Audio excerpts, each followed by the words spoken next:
This is their Scenic Overlook. Kind of look out over the forest, how vast it is. Now this is the start of the one trail. This trail goes to their south end where they have a grove of large trees. Unfortunately, it's 4 miles long, about a 1,200 foot drop, and I honestly don't have the time to do the whole thing. But I do have time to do the north trail, which is quite a bit shorter. We'll have to try that and explore some of this forest.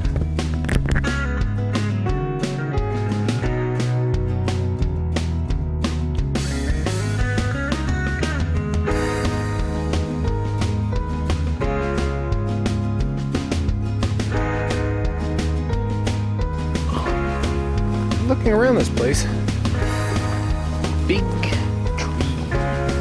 Where do I go from here?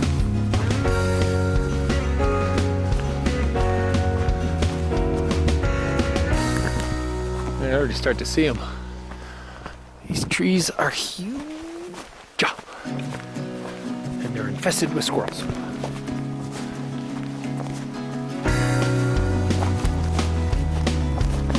I want to see these three over here. Now these are giant sequestas, which are completely different than the redwoods that grow on the coast. The redwoods grow so tall because they're able to absorb water through their pines, which allows them to grow, not have to rely on the root system. These grow so tall because they're remnants, descendants of the giant trees from back when the dinosaurs roamed the planet. Damn, they are big!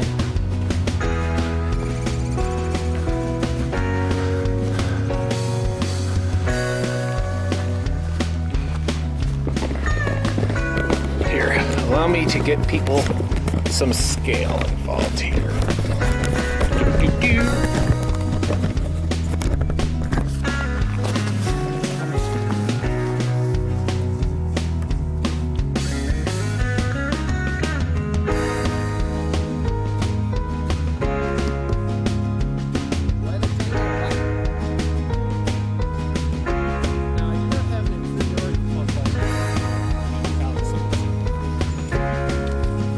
Big.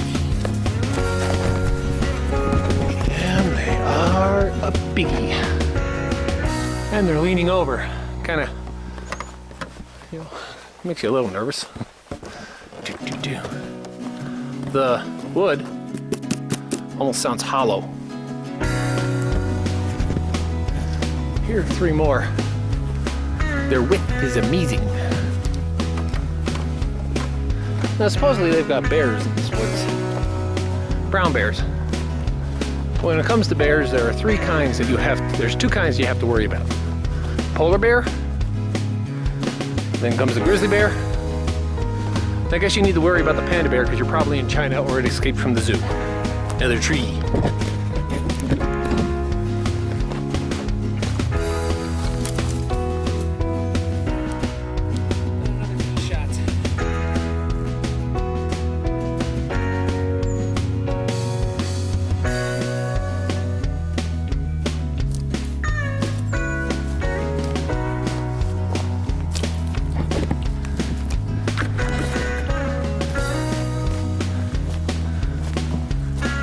You can get lost in these woods.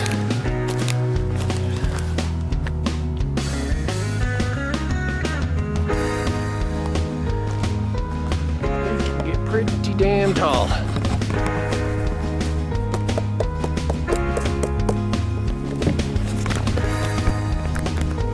Apparently this is also where the flying squirrel can be found.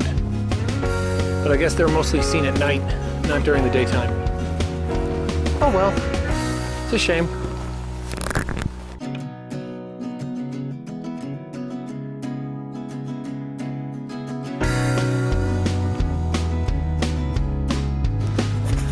Looking through their visitor center, they got a museum all about them, about their ancient origins, stories of Native Americans who used to kind of worship by them. They were just such an unusual feature in the landscape.